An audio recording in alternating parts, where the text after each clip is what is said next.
అందరికీ నమస్కారం అండి. తెలుగు స్టోరీ బుక్ ఛానల్కి స్వాగతం. ఈరోజు కథలోకి వెళ్ళిపోదామా? శ్రీదేవి ముస్తాబు పూర్తయింది.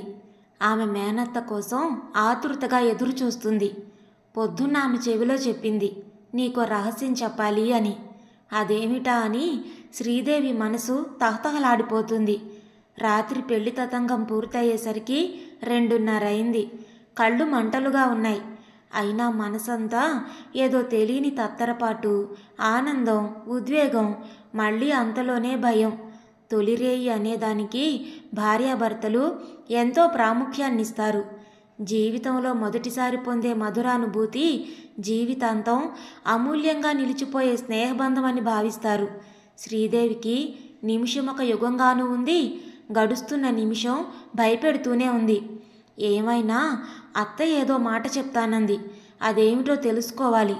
శ్రీదేవి రూపంలోనూ గుణంలోనూ మేనత్త మాణిక్యంలా ఉంటుంది. అందమైన రూపమైన విపరీతమైన గడుస్తనం, జానతనం ఆమె సొత్తు. అందుకే ఆ మేనగోడలంటే మాణిక్యానికి కూడా ఎనలేని ప్రేమ, ఇష్టం. ఇద్దరి ఆలోచన ధోరణి ఒకే మాదిరిగా ఉంటుంది. నిజానికి శ్రీదేవికి తల్లి మెతకతనం, మొహమాటం ఏమాత్రం నచ్చవు. చికాకు పడుతూ ఉంటుంది తల్లి మీద తరచు. శ్రీదేవి పూలజడ ముందుకు వేసుకొని రాళ్ల చామంతి పువ్వు గట్టిగా బిగించుకుంది. ఇంతలో సరస్వతి గదిలో అడుగు పెడుతూనే, అమ్మ శ్రీలు, కాఫీ తాగావుటే, అసలే తలనొప్పి వస్తుందేమో అంటూ కూతురు దగ్గర చేరి ఒకసారి ముంగురులు సవరించి నెమ్మదిగా అంతా కన్ను మూసి తెరిచేలోగా అయిపోయింది. పెళ్ళననుకున్నంతసేపు పట్టలేదు. జాగ్రత్తగా మసులుకొమ్మా. అత్తారింట్లో వాళ్ళు ఎలా చెబితే అలా విను. ఇక్కడ అన్నింటికీ ఎగిరినట్లు ఎగరకూడదు అంది. శ్రీదేవి విసుగ్గా తల్లి వంక చూసింది. అమ్మ ఎప్పుడూ అంతే. ఎవరో చెప్పినట్లు వినమంటుంది కానీ తను చెప్పినట్లు ఎదుటివాళ్ళు వినాలి అనుకోదు. అత్త ఎక్కడికి వెళ్ళిందమ్మా అంది. సరస్వతి ముఖం చిన్నబోయింది. తన మాటలకి విలువ ఇవ్వదు కూతురు. పైగా తనుండగా అత్తయ్య గురించి అడుగుతుంది. నిజంగా ఈ పిల్ల మాత్రం ఆడబడుచు నోట్లో నుంచి ఊడిపడింది అనుకుంది. అయినా కొత్తగా పెళ్ళయి అత్తారింటికి వెళ్ళబోతున్న పిల్ల మనసు కష్టపెట్టకూడదని తనే సర్దుకొని, ఇంకా నిద్ర లేచిందో లేదో అంది నెమ్మదిగా. వీరి మాటల్లోనే మాణిక్యం ఉరుకులు పరుగులతో వచ్చేసింది. పాడు నిద్ర, ఒళ్ళే తెలియలేదు. ఎంతసేపు పడుకున్నానో. పగటి నిద్రకి తోడు కలలు కూడాను. అవును, అంతా తయారు చేసినట్లున్నారు. బావున్నావే శ్రీ. నిన్ను చూసి అతని వేళ మూర్చపోవడం ఖాయం అంది గలగల. శ్రీదేవి సిగ్గుగా అందంగా నవ్వింది. ఆడబిడ్డ మాటల ధోరణి తెలిసి ఉన్న సరస్వతి సన్నగా నవ్వింది. నేను వెళ్ళి కాఫీ కలిపి తెస్తాను అంటూ సరస్వతి కదిలింది. శ్రీదేవి వెంటనే, అత్తా ఏదో చెప్తానన్నావు అంది. మాణిక్యం ప్రేమగా బుగ్గలు చిదిమి, చెప్తానుగా అంటూ నెమ్మదిగా శ్రీదేవి చెవిలో చెప్పడం మొదలుపెట్టింది. నాగస్వరానికి తల ఊపే పాములా ఆమె మేనత్త మాటలు శ్రద్ధగా వింది. ఒక్కొక్క మాట వింటున్నప్పుడు ఆమె కళ్ళల్లో ఒక్కొక్క వింతకాంతి వచ్చి చేరుతోంది. ఆశ్చర్యంతో అప్పుడప్పుడు ఆమె కళ్ళు మరీ విశాలమయ్యాయి. పద్మనాభం పడకుర్చీలో కూర్చున్నాడు. బయట బ్రహ్మాండమైన ముసురు పట్టి వర్షం కురుస్తోంది. అయినా అతని మనసు తేలికగా మబ్బులు విడిన ఆకాశంలా ఉంది. అతని మనసు సంతృప్తితో సంతోషంగా ఉంది. నిజానికి పద్మనాభం ఇప్పట్లో పెళ్లి చేసుకోవాలనుకోలేదు. అతనికి 2 చెల్లెళ్ళు ఉన్నారు, తల్లుంది. వారిద్దరికీ పెళ్ళిళ్ళు చేసి అత్తారిళ్ళకి పంపాలి. అప్పుడు కానీ తన పెళ్లికి తొందర లేదని అతను ఎంత మొత్తుకున్నా తల్లి వినలేదు. శ్రీదేవిని చూసిన క్షణం నుండి తనని సాధించి చంపుకు తినేసింది. సరే అనే వరకు వదల్లేదు. నువ్వు చిన్నవాడివే. పెళ్ళంటూ చేసుకుంటే నీ అత్తారి బలం ఉంటుంది. నీ మామగారు, బావమరుదులు నీకు సంబంధాలు వెతకడంలో సాయం చేస్తారు. లేకపోతే నేనా ఆడదాన్ని, నీకు అండగా నిలిచేవారెవరు? చకచకా 4 ఊళ్ళు తిరిగి సంబంధాలు చూస్తే శారదకి, రమణకి ఏడాదిలో పెళ్లి చేసేద్దాం అంటూ మెడలు వంచి పెళ్లి కొప్పించింది తల్లి. అతనికి తల్లంటే ఎంతో ప్రేమ. చిన్నప్పుడే తండ్రి పోయినా రెండో కంటి వారికి తెలియకుండా పిల్లల్ని పెంచి చదువు సంధ్యలు చెప్పించింది. అమ్మని సుఖపెట్టాలి అనేది పద్మనాభం తీవ్ర వాంఛ. పద్మనాభం ఏ వ్యసనాలు లేని అరుదైన అపురూపమైన పెళ్లి కొడుకు. అతన్ని తెలిసిన వాళ్ళంతా శ్రీదేవి అదృష్టవంతురాలని పదే పదే అనుకున్నారు. పద్మనాభం అప్పటికి 10వ సారి అనుకున్నాడు, శ్రీదేవి లాంటి భార్య దొరకడం నిజంగా నా అదృష్టం అని. శ్రీదేవి తలొంచుకొని నెమ్మదిగా అంది, మిమ్మల్ని ఏమీ కోరను గాని ఒక్కటి మాత్రం వినండి. మీ చెల్లెళ్ళు నాకు చెల్లెళ్ళే, మీ అమ్మగారు నాకు అమ్మే. వాళ్ళకన్నీ చూడడం, మీ అమ్మగారికి సేవ చేయడం నాకెంతో ఇష్టం, తృప్తి. వాళ్ళు మన నుంచి దూరంగా వెళ్ళిపోయే ఊహ మాత్రం రానివ్వకండి అంది. పద్మనాభం ఆమెను ప్రేమగా దగ్గరికి తీసుకున్నాడు. అతనిలోని ఆశ్చర్యానికి అంతే లేదు. ఇది కళ, నిజమా అనే సందేహంలో పడిపోయాడు. అసలు ఎవరి జీవితంలో అయినా ఇలాంటి వ్యక్తి తారసపడుతుందా? ఎంత గొప్ప మనసు, ఎంత ఔదార్యం! పరులక్షేమం తప్ప మరొకటి కోరని మహాసాధ్వి, ఉత్తమురాలు. అత్తగారు ఆడపడుచులంటే ఆదిలోనే పరమ శత్రువులుగా చిత్రించుకునే మన సంఘంలో శ్రీదేవి లాంటి వాళ్ళు ఎంత అరుదు. ఆమె తనకి భార్యగా లభించడం ఎంతో అదృష్టం. ఏమిటి మీలో మీరే తన్మయంగా ఆలోచించుకుంటున్నారు? నాకు చెప్పండి అంది కాస్త గారంగా, మరి కాస్త మురిపంగా. ఆలోచనలేమీ లేవు, అంతా ఆశ్చర్యమే. ఎందుకు? నీలాంటి వివేకవతి నాకు భార్య అయినందుకు. చాలేండి పొగడ్తలు అంది వయ్యారంగా. గ్లాసుడు పాలు తీసుకెళ్ళి చటుక్కున అవతల పారబోసొచ్చింది శ్రీదేవి. తీరా అత్తగారు రత్తాయమ్మ చూడనే చూసింది. ఆశ్చర్యపోవడంతో పాటు ఆమె మనసు విలవిల్లాడిపోయింది. ఆమె తనకెందుకులే అని ఊరుకోలేదు. అదేమిటమ్మాయి పాలు పారబోసావు అంది. శ్రీదేవి గతుక్కుమంది. రాత్రి తాగాలని పెట్టుకున్నవి మర్చిపోయా, చేదెక్కిపోయాయి అంది తల ఎగరేస్తూ. అయ్యో, గుర్తుంచుకొని తాగితే ఫలం పాటు గాని పారబోసుకుంటే ఏం వస్తుంది అంది. అనడం నెమ్మదిగా అన్నా బాధ స్పష్టంగా ధ్వనించింది ఆ మాటల్లో. ఆ మాత్రం నాకు తెలుసు అంటూ శ్రీదేవి అక్కడి నుంచి వెళ్ళిపోయింది. రత్తాయమ్మ దిగులుగా కూర్చుంది. 20 ఏళ్లుగా భర్త లేకపోయినా ఆడామగ తనే అయ్యి కాపురం చేసుకుంటూ వస్తుంది. వచ్చిన డబ్బుతో 4 అమర్చిందే గాని ఏ గాని అప్పు పెట్టలేదు. కొత్తగా కోడలు వచ్చిందని సంబరంగా అనుకునేంతలో ఇంటి ఖర్చు తారాపథానికి అందుకుంది. 1.5 పాలవాడికి 2 సేర్లున్నరకి పెరిగింది. అదేమంటే మనిషికి 1/2 సేరు లెక్క కదా అంది శ్రీదేవి ఆరోగ్య సూత్రం వల్లిస్తూ. రత్తాయమ్మకి నోట మాట రాలేదు. మనకంత విరివిగా కొనేందుకు వీల్లేదు అని ఎలా చెప్పాలో ఆమెకి తెలియలేదు. తీరా చూస్తే తాగేదానికంటే వృధా చేసేదే ఎక్కువైపోయింది. పప్పు వేయడం దగ్గర నుంచి పసుపు రాసుకోవడం వరకు శ్రీదేవి వృధా చేయడం రత్తాయమ్మకి ఎక్కడలేని ఆవేదన్ని కలిగిస్తోంది. ఏం చెయ్యాలో ఎలా చెప్పాలో తెలియక మదనపడ్డం మొదలుపెట్టింది. ఏమైనా గట్టిగా అంటే కొడుక్కి కోడలి మీద కొండేలు చెప్పినట్లుంటుంది. చిటికడు పసుపు రాసుకోవాలంటే చారుడు పట్టుకుపోయి కావలసింది వాడి మిగిలింది నీళ్లగదిలో వదిలేసేది. చూసి చూసి రత్తాయమ్మ ఒకరోజు సణుక్కుంది. పద్మనాభం విన్నాడు. ఏమిటని భార్యని అడిగాడు. ఏముంది, పసుపు రోజు రాసుకోవాలా, ఎందుకు వేస్టు అంటారామె. నాకు చిన్నప్పటి నుంచి అలవాటు పసుపు రాసుకోవడం. మా నాన్న నా కోసం పసుపు కొమ్ములు తెప్పించి 6 వీసాల పసుపు ఏడాదికి కొట్టించేవారు. మా ఇంట్లో పసుపు కుంకాలు దండిగా ఉండాలి. పోన్లేండి, ఆమె పెద్దవారు అంటే మాత్రం ఏం పోయింది అంటూ పనిలోకి వెళ్ళిపోయింది. పద్మనాభం మనసు కరిగిపోయింది. ఇదే మరో ఇంట్లో అయితే ఎంత గొడవైనా జరిగేది. శ్రీదేవి పరమ సాత్వి కనుక సరిపోయింది అనుకున్నాడు. మర్నాడు రత్తాయమ్మ నేరుగానే చెప్పింది, మీరు నాకేం చెప్పనవసరం లేదు. ఇలాంటి విషయాల్లో కకృతి పడ్డం మా ఇంట వంట లేదు అంది విసురుగా. పదార్థాలు ఎక్కువగా వండేసి పని మనిషికి కూడా ఇవ్వక దాచి మర్నాడు గోడవతల విసిరి కొట్టడం శ్రీదేవికి అలవాటు. పోనీ ఒకరోజు అలా జరిగిందని మరో రోజు జాగ్రత్త పడదు. అసలు ఎవరైనా ఏదైనా చెబితే వినదు. పైకి మాత్రం నమ్రత నటిస్తుంది. నెల్లాళ్లకని తెచ్చిన సరుకులు 20 రోజులకే అయిపోయాయి. రత్తాయం ఎటూ చెప్పలేక నెమ్మదిగా అంది, పొదుపుగా చేసుకోవాలి వంటలు. సరుకుల ధరలు ఆకాశాన్ని అంటుతున్నాయి అంది. వెంటనే పద్మనాభం అందుకున్నాడు. తనకి భారీగా చేయడం అలవాటు. వాళ్ళింట్లో చిన్నప్పటి నుంచి 4 వచ్చిపోయే అలవాటు. అందుకని అందరికీ అన్నీ సుష్టుగా ఉండాలని తాపత్రయపడుతుంది.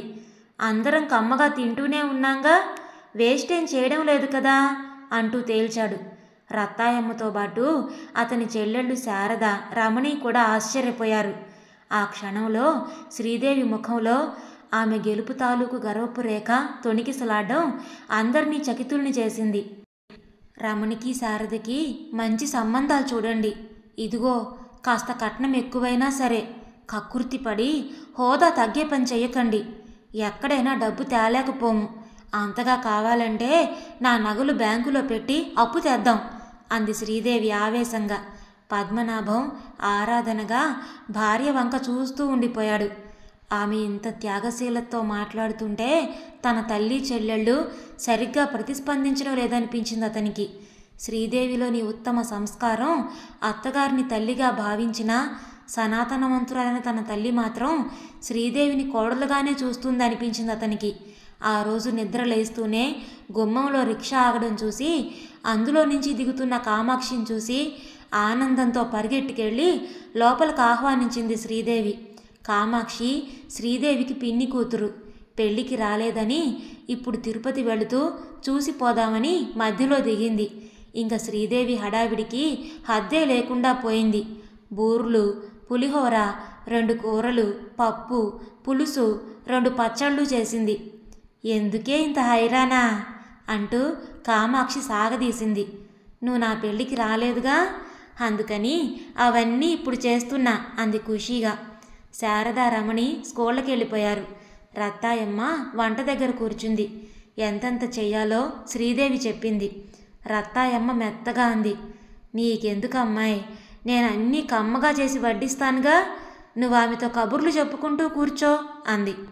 ఇంతలో పద్మనాభం ఎలా గ్రహించాడో, అమ్మా అది చెప్పినట్లు చెయ్యి, దానికన్నీ బాగా తెలుసు అన్నాడు. రత్తాయమ్మ మరిక మాట్లాడలేదు. అవమానంగా అనిపించింది ఆమెకి. ఆమెకన్నీ తెలుసని తన కొడుకు నమ్మకం. ఇన్నేళ్ల జీవితంలో తను ఎందరొస్తే ఎలా చేయాలో తెలియకుండానే ఉందా అని పౌరుషపడి ఊరుకుండిపోయింది. ఊహించినట్లుగా భోజనాలు అయ్యేసరికి పదార్థాలు చాలా మిగిలిపోయాయి. రత్తాయమ్మ ఊరుకోలేదు. అమ్మాయి నువ్వు చెప్తే వినవు, చూడు ఇంత పదార్థం మిగిలిపోతే ఏం చేసుకుంటాం అంది నిష్ఠూరంగా. ఇంకా శారదా, రమణి భోజనం చేయలేదుగా అంది. 2 పిల్లలు తింటే మాత్రం ఇంత తింటారా అంది రత్తాయమ్మ ఒళ్ళు మంటగా. ఏమో బాబు, మా వాళ్ళొస్తే మీకింత కంటకింపుగా ఉంటుందని తెలీదు, తెలిస్తే గుమ్మంలో నుంచే పంపేద్దును అంటూ రుసరుసా వెళ్ళిపోయింది. రత్తాయమ్మ నిర్ఘాంతపోయింది. మధ్యాహ్నం 3 గంటలకి భార్యాభర్తలు బజార్కెళ్ళి కామాక్షి కోసం చీర కొని పట్టుకొచ్చారు. అత్తయ్య, ఇదిగో మా కామాక్షికి పట్టడానికి చీర తెచ్చాం అంటూ చూపించింది. చాలా బాగుందమ్మా, ఎంతేమిటి అంది రత్తాయమ్మ. 250 గర్వంగా చెప్పింది శ్రీదేవి. రత్తాయమ్మ మరేం మాట్లాడలేదు కానీ ఆమె ముఖంలో మారిన రంగులు చూసి నిర్లక్ష్యంగా ఓ నవ్వు విసిరి వెళ్ళిపోయింది శ్రీదేవి. మధ్యదారిలో చంటిపిల్ల ఏడుస్తుందేమోనని కామాక్షి వద్దంటున్నా వినకుండా హార్లిక్స్ సీసా కామాక్షి బుట్టలో సర్దేసింది. శ్రీదేవిలో ఉన్న బడాయికి డాబుసరికి శారదారమణి చిరాకు పడినా పెదవి విప్పలేదు. మర్నాడు పద్మనాభం ఆఫీస్కి వెళ్ళిపోయాక రత్తాయమ్మ కోడల్ని నిలేసింది. అవును, నీ తోడబుట్టిన చెల్లెలు కాదు కదా, ఏమిటా పెట్టుపోతలు? ఇలా వందల చీరలు పెడితే 3వ నాటికి సంసారం ఒక కొలుక్కొస్తుంది. 250 రూపాయలు చీర పెడితేనే ప్రేమ ఉన్నట్లా? 60-70లో చక్కటి చీరలు వస్తున్నాయి.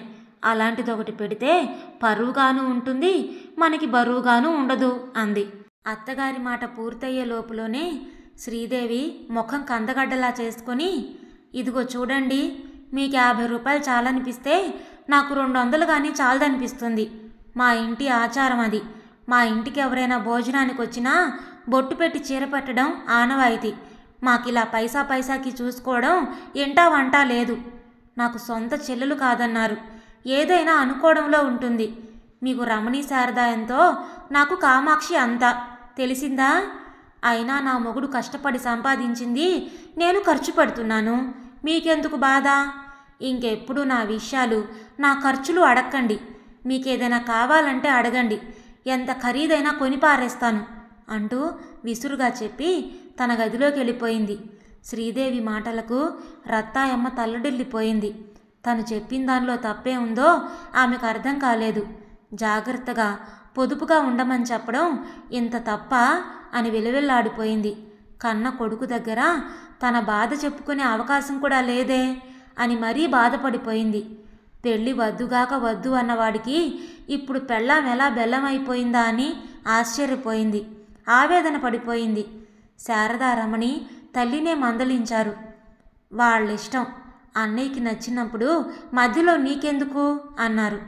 ఆ రోజు ఇంటికొస్తూనే పద్మనాభం వాతావరణం పసిగట్టాడు. వెంటనే శ్రీదేవిని అడిగాడు ఏమిటని. ఆమె కళ్ళనీళ్ల పర్యంతమై చెప్పింది. అంత ఖరీదు చీరెందుకు కొన్నావు? నీ తాతగారి సొమ్ము దాచిపెట్టావా? నువ్వు తెచ్చిన ఆస్తిపాస్తులు మిగిలిపోతాయని భయమా? ఉన్నదంతా మీ వాళ్ళకి దోచిపెట్టేస్తే రేపు మేమంతా చెప్పాకర్రా పుచ్చుకోవాలి.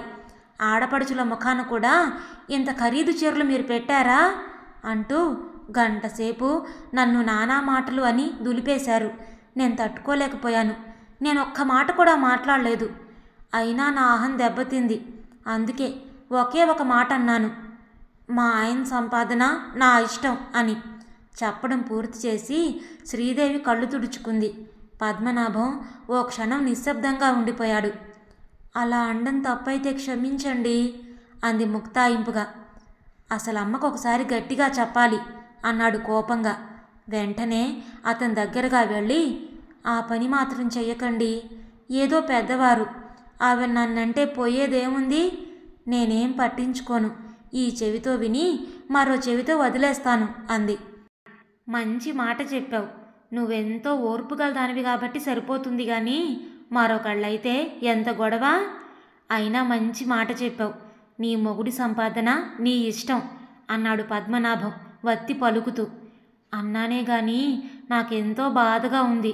అప్పటినుంచి ఏడుస్తూనే ఉన్నాను. ఆమె పెద్దవారు, మా అమ్మలాంటి వారు అంది. అతను ఆమెని దగ్గరికి తీసుకొని ఓదార్చాడు. ఇచ్చేవాళ్ళుంటే ఆమెకి నటనలో ఊర్వశి అవార్డు ఇవ్వచ్చు. రత్తాయమ్మ ఆనందానికి అవధులు లేకుండా ఉన్నాయి. అనుకోకుండా శారదకి పెళ్లి సంబంధం కుదరడమే కాకుండా ఎంతో తక్కువ శ్రమతో రమణికి కూడా సంబంధం కుదిరింది. శారదకి కట్నం లేకుండా రమణికి 10,000 లాంఛనాల నిమిత్తం అడిగారు. ఇది కళ నిజమా అని రత్తాయమ్మ కలవరపడిపోతుంది. శ్రీదేవి అవకాశం జారవిడుచుకోకుండా చెప్పుకుంది. చిన్నప్పటి నుండి నా పాదం చాలా మంచిదని అందరూ అంటారు. అసలు మా నాన్న ఏ పని చేసినా ముందు నా చేతే చేయించేవారు. ఓసారి ఏం జరిగిందంటే మా ఇంటి వెనకాల వసారాలో ఓ పెద్ద సిమెంట్ పొయ్యి కట్టించారు. అది ఎవరూ ప్రారంభించడానికి వీల్లేదని నా చేత వెలిగింపజేశాడు మా నాన్న.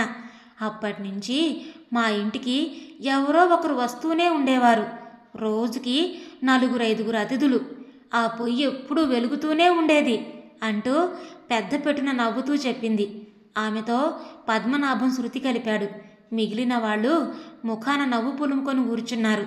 రత్తాయమ్మ మాత్రం మా తల్లే, నీ పాదం మహిమ అనుకుంది. ఆ రాత్రి భర్తతో, ఏమండి, పెళ్ళి చాలా ఘనంగా చేయాలి. వాళ్ళు కట్నాలు ఆశించడం లేదు. పెళ్ళి కూడా లోభత్వంగా టూకీగా చేస్తే బాగుండదు. పైగా మనకేం లోటు? 2,000 జీతం తెచ్చుకునే మీరు 10 మందికి భోజనం పెట్టలేరా అంది. శ్రీదేవిలో ఉత్సాహం చూస్తే పద్మనాభానికి ఎంతో ముచ్చట. నీ ఇష్టం శ్రీ, నీ మాట ఎవ్వరూ కాదనరు. అమ్మేదైనా అన్నా నువ్వు పట్టించుకోకు.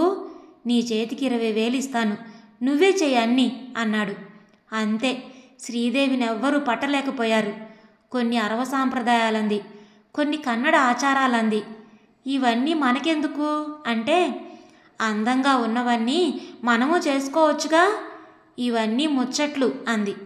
ఆడబడుచుల పెళ్లి కోసం ఇలా తాపత్రయపడే మనిషి ఎక్కడా ఉండదు అని అందరూ అనుకున్నా లేకున్నా పద్మనాభం మాత్రం పదే పదే అనుకున్నాడు. ఏదైనా ఉంటే పిల్ల చేతిలో పెడితే వాళ్ళు సంసారానికి కావలసిన సామాను కొనుక్కుంటారని రత్తాయమ్మ చెప్పినా ఆమె మాట సాగలేదు.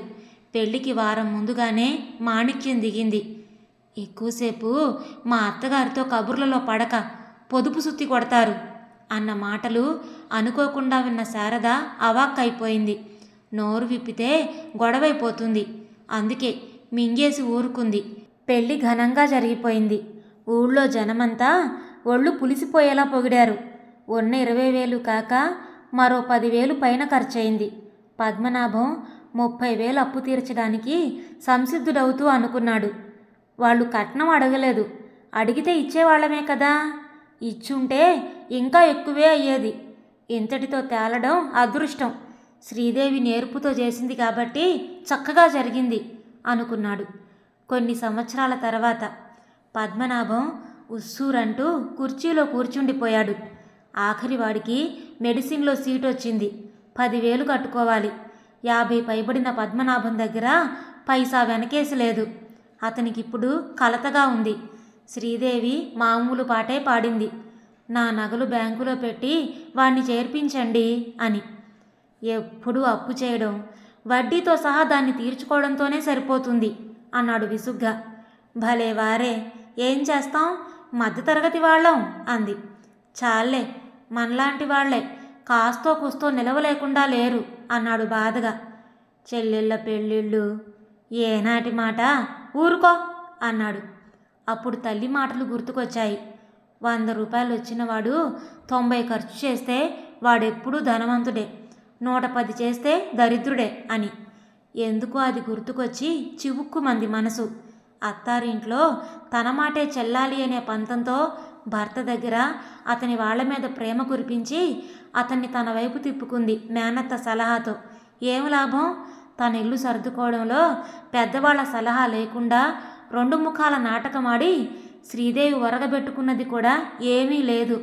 ఆమె అంత నటించకుండా ఉంటే కనీసం పద్మనాభం ఆమెని సరైన మార్గంలో పెట్టేవాడేమో. కానీ ఆమె అతన్నే బుట్టలో పెట్టేసింది. శ్రీదేవికి పొదుపుకి లోభత్వానికి భేదం ఇప్పటికీ తెలీదు. ఇక ముందు తెలిసే అవకాశం కూడా లేదు. పద్మనాభానికి తెలిసినా చేయగలిగిందేమీ లేదు. విన్నారు కదండి. కథ పేరు ఉపదేశం. రచించిన వారు ఇంద్రగంటి జానకి బాలగారు. ఈ కథ మీకు నచ్చిందా? నచ్చితే లైక్ చేయండి, అలాగే షేర్ చేయండి. మీ విలువైన అభిప్రాయాలను కామెంట్స్లో తప్పకుండా తెలియచేయండి. ఇలాంటి మరెన్నో మంచి మంచి కథలు వినడానికి మన ఛానల్ని తప్పకుండా సబ్స్క్రైబ్ చేసుకోండి. మరొక మంచి కథతో మళ్ళీ కలుద్దాం. అప్పటి వరకు ఉంటానండి.